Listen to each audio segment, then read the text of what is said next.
ultimately there was kind of an interesting bond that came out of Hostage and Hostage Taker. It's extremely darkly funny when you watch it now. And I think a lot of that came from this kind of odd couple relationship that Bill and I kind of developed. Don't lie to me. I don't lie. Why would you lie? You'd kill in a minute. What attracted you to this? Because it's hard to believe, but you made this movie in 19 days. Yes. Well, the financing was already in place, so they didn't need me. They just had it sitting there. And if we didn't spend it, it would get given back to the investors. So what was it about this that, sort of appealed to you here and got you going as a filmmaker to make this film? It was amazing in the sense that the lead was seemingly just out of his mind with anger. And as you read along in Austin's screenplay, he had put hyperlinks where you could hear the real Tony losing his shit, like, to the police. Wow. And what I love is you use real news footage here. You're integrating that in the film. Was that something that you had intended, that was always in a script, or that was something you... No, we didn't really know if we were going to do that, but he was using real news clips in the screenplay itself. So it sort of suggested maybe you could, and we did in the end, yeah. Austin, congratulations on your first screenplay getting made. Talk about your idea. I had never heard this story. Obviously, it was very big in Indianapolis at the time. So how did you stumble onto this? Yeah, I first heard about Tony taking Richard hostage on a podcast, and then the imagery I built in my head while hearing it described was already pretty rich. And then when I went on YouTube and found some footage, and that's kind of the same footage that was hyperlinked. Like if I said the car crashes into a light pole or he's sipping water like a baby bird, I would time code those moments in the action so you could see that I'm not embellishing. Like those absurd things happened during this crime. Yeah, and so in writing a screenplay about it, how close did you stick to all the actual events going on here? I did a large foundation of research. I worked with these historical consultants, Alan Barry and Mark Enochs, who kind of opened their books to me, and I used it as a menu to choose from. And I think the first drafts were pretty close, but then as we got closer to production, the realities of production and casting and shaping it in Gus's vision kind of make it into its own movie than the first draft. In shaping it to your vision, so how closely did you work with Austin in the final draft of the film we see? Whatever we were thinking that was different than what the script was already written as, he would be involved. We would call him.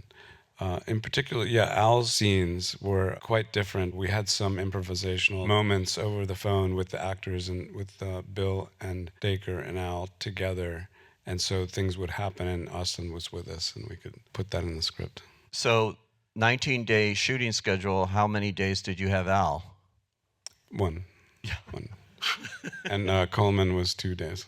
What a cast, though. I mean, amazing to get them all together. And that would come to you, Mr. Elwes, in a way to get this movie made. Can you tell us a little bit about how you stumbled onto this project and had all those producers and all those people that gave you money to get this made? Well, I mean, that's unfortunately the state of independent cinema right now, which is that it's virtually impossible to get anything made on any level, and people are struggling with it every day, trying to figure out how they're going to raise money and make movies happen. And I realized on this film that there was no way that I was going to get one person just to write the check for the whole thing. It just doesn't exist anymore. The movie had fallen apart. I'd worked on the movie with a couple of other directors that I couldn't get the film cast. And then I was at the lowest ebb, and I happened to be at the Soho House, and I was like, oh my God, what am I going to do? This whole movie is a disaster. And then I was looking over the shoulder of the guy I was having the coffee with, and I was literally almost crying into my coffee. And I saw Gus Van Sant walk across the room, and I was like, oh my God, it's a message from God. It's Gus Van Sant. And I ran over to him, and I go, Gus, I got a movie for you. And he goes, oh, great. And I said, can I send you the script? Sure. And then he called me the next day and said, well, what's the story? And I go, well, we have to start right away. He's like, well, can you do it really? Do it right away? I go, yes. When do I leave? I go, I don't know, about 3 days from now. And when are we going to shoot it? About 5 weeks from now. Oh, okay. And I went over the next day, and he said, there's 2 actors I want to do this movie with.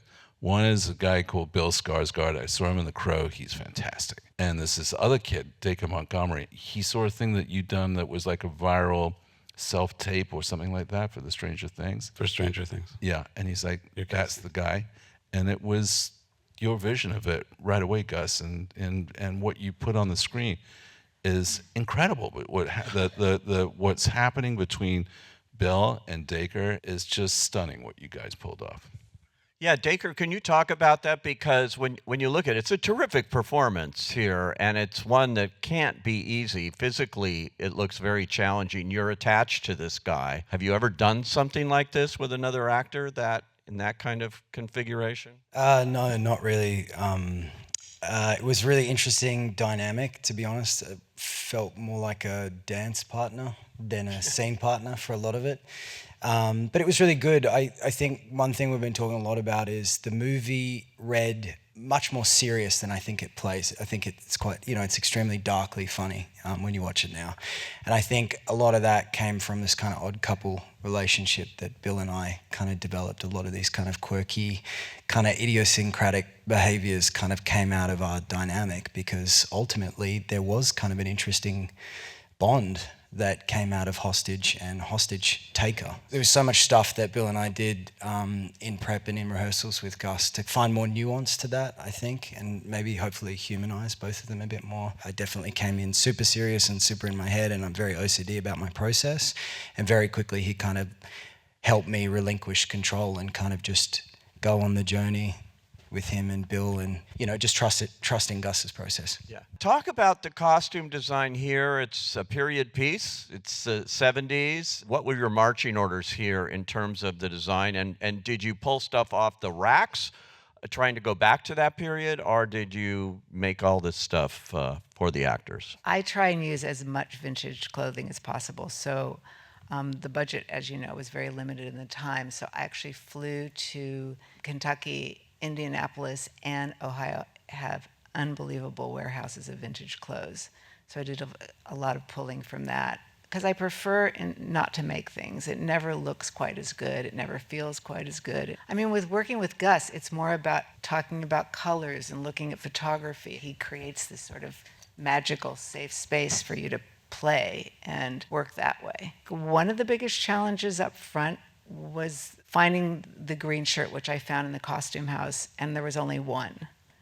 So I said to Gus, we cannot use this. So I made some shirts, and the color was just a little bit off. And he goes, no, I really like the vintage one. I was like, we can't have one shirt for two. He goes, no, it'll be okay. And somehow that's true, that it's going to be okay with him. And to build on that, Peggy and her whole costume department, some of the art department too, on the last day all wore green shirts. There's like a whole picture with Bill and a whole row of Tonys in green shirts. That's great. Testament to the team that you all built.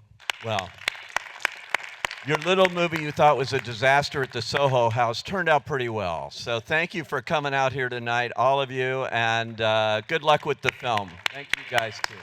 Thank you.